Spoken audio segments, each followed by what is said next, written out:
Pada zaman Rasulullah SAW, hiduplah seorang pemuda bernama Uwais Al-Qarni yang berasal dari negeri Yaman. Uwais seorang fakir dan yatim yang mempunyai penyakit kulit.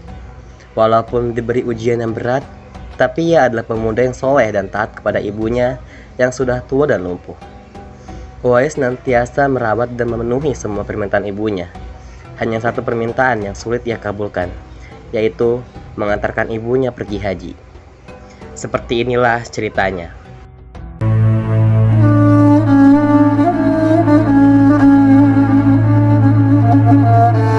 Uwais, anakku, kemarilah sebentar, nak. Baik, Bu. Apakah ada yang Ibu butuhkan? Anakku, mungkin ibu tak lama lagi akan bersamamu. Ada satu keinginan ibu yang ingin sekali terwujud. Jangan berkata seperti itu, Ibu. Katakan padaku apa permintaan Ibu itu. Sebelum saat itu tiba, ibu ingin melaksanakan haji, nak. Aku sangat ingin mewujudkan permintaan Ibu. Mohon Ibu bersabar sampai saat itu tiba. Aku akan mencari cara agar kita bisa pergi ke Mekah untuk melaksanakan ibadah haji. Masya Allah, terima kasih ya, nak. Mendengar ucapan sang ibu, Uwais termenung karena perjalanan ke Mekah sangatlah jauh, melewati padang tandus yang panas. Orang-orang biasanya menggunakan unta dan membawa banyak perbekalan. Lantas, bagaimana hal itu dilakukan oleh Uwais yang sangat miskin dan tidak memiliki kendaraan? Setelah melalui perenungan panjang, akhirnya Uwais menemukan jawabannya. Dengan yakin dan mantap, Uwais akhirnya membeli seekor anak sapi yang digunakan untuk melatih fisiknya. Setiap hari, Uwais berlatih menggendong anak sapi itu secara bolak-balik untuk melatih kekuatan fisiknya. Namun, para tetangganya mengejek Uwais karena belakangan ini Uwais bertingkah seperti orang aneh. Hahaha, apa-apaan dia? Setiap pagi dan sore naik turun bukit. Hahaha. Hai Uwais, apa yang kamu lakukan dengan sapi itu? Kamu bertingkah seperti orang aneh saja. Benar, Uwais seperti orang gila saja ya, menggendong sapi bolak-balik ke bukit. Hahaha. Sepertinya dia bingung merawat ibunya yang lumpuh dan memikirkan penyakit kulitnya yang tak kunjung sembuh. Meskipun diolok-olok oleh para tetangganya, Uwais tidak patah semangat dan terus berusaha untuk mewujudkan permintaan ibunya. Setelah beberapa bulan melatih fisiknya, badannya menjadi lebih kuat untuk menggendong ibunya. Tibalah musim haji. Uwais pun akhirnya memenuhi keinginan ibunya. Sesampainya di rumah, Uwais berkata kepada sang ibu, Marilah Ibu, kita bersiap-siap pergi ke Mekah. Musim haji telah tiba. Aku akan menggendong Ibu untuk sampai ke sana. Wahai anakku Uwais, apakah kamu sanggup untuk menggendong ibu sampai ke Mekah? Iya Bu, insya Allah. Marilah naik ke punggungku. Aku akan mengantarkan Ibu ke sana. Ridhomu adalah ampunan bagiku. Uwais pun berjalan kaki dari kota Yaman ke Mekah sambil menggendong ibunya. Semua itu ia lakukan sebagai bentuk pengorbanan dan besar rasa cinta Uwais kepada sang ibu. Tak kenallah, Uwais pun sampai ke Mekah dengan tetap menggendong ibunya untuk mengelilingi Ka'bah. Depan Ka'bah, ia pun berdoa. Ya Allah, ampunilah dosa ibuku. Antarkanlah ia ke surgamu. Ucap Uwais sambil mengadakan tangannya. Lalu ibunya bertanya kepada Uwais, Bagaimana dengan dosamu, wahai anakku? Dengan terampuninya dosa ibu, maka ibu akan masuk surga. Cukuplah ridho ibu yang akan membawaku ke surga. Allah Subhanahu wa Ta'ala mendengar doa dari ibu dan anak itu. Seketika, penyakit kulit yang diderita oleh Uwais hilang dari tubuhnya. Hanya tertinggal bulatan putih di lapak tangan bawahnya, dan bulatan putih tersebut menjadi tanda pengenal tubuh Uwais. Sekembalinya pulang ibadah haji dari Mekah sampai ke rumah, Uwais meminta izin kepada ibunya untuk pergi ke Madinah untuk menjumpai Rasulullah SAW.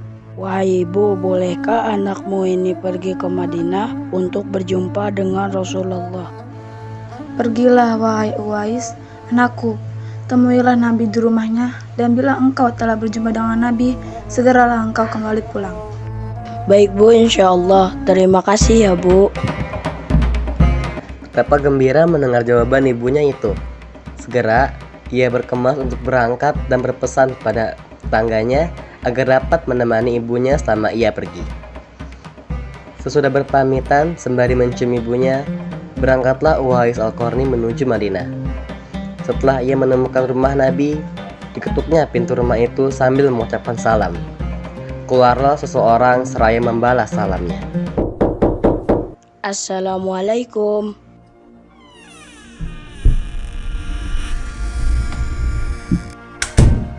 Waalaikumsalam. Permisi, bisakah saya bertemu dengan Rasulullah? Maaf, tidak bisa. Rasulullah sedang dalam pertempuran bersama sahabat lainnya.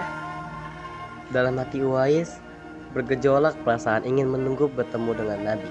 Sementara ia ingat pesan ibunya agar ia cepat pulang ke Yaman. Akhirnya, karena ketaatannya kepada ibunya, sehingga mengalahkan suara hati dan kemauannya untuk menunggu dan berjumpa dengan Nabi SAW. Baiklah, kalau begitu saya pamit. Ada seorang ibu yang tidak bisa saya tinggal lama-lama di rumah. Sampaikan salam saya pada Rasulullah Shallallahu Alaihi Wasallam jika beliau sudah kembali dari perang. Terima kasih. Baik, insya Allah nanti akan saya sampaikan salam engkau kepada Rasulullah. Waktu silih berganti. Suatu ketika Khalifah Umar teringat akan sabda Nabi SAW tentang Uwais Al-Qarni. Khalifah Umar berbincang dengan Ali. Wahai Khalifah, apakah engkau tahu sabda Nabi tentang penghuni langit? Insya Allah saya tahu. Rasulullah Shallallahu Alaihi Wasallam pernah bersabda, kalau kalian ingin berjumpa dengan dia, perhatikanlah ia mempunyai tanda putih di tengah telapak tangannya.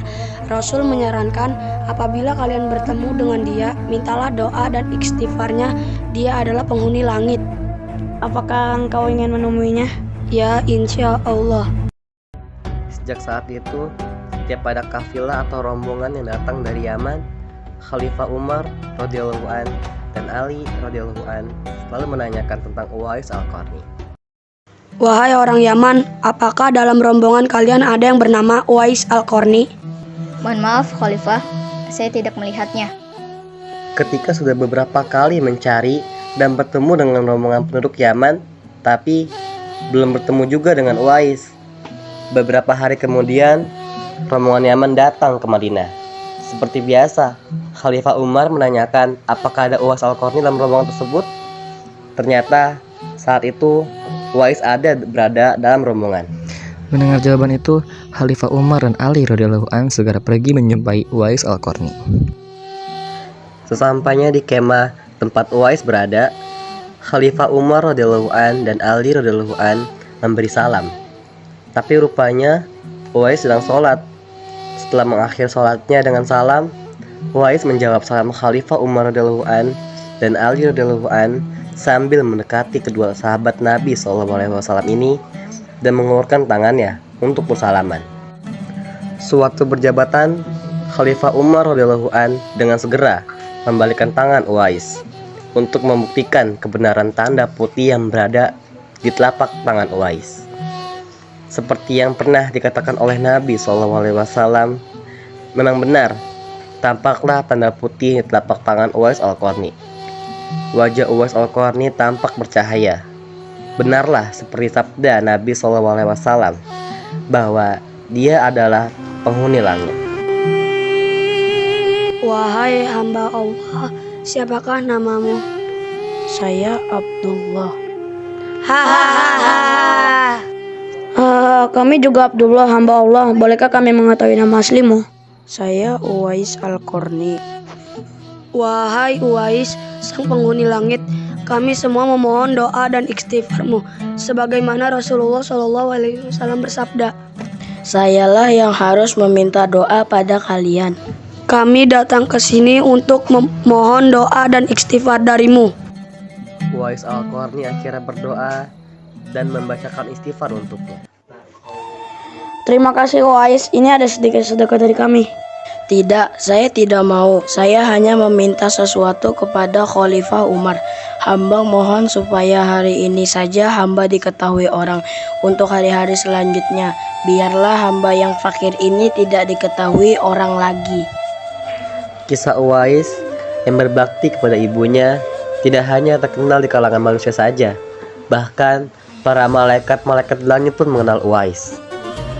Kisah Uwais Al-Qarni mengajarkan kita agar senantiasa berbakti kepada orang tua, karena doa dari orang tua bisa mengantarkan kita ke surga.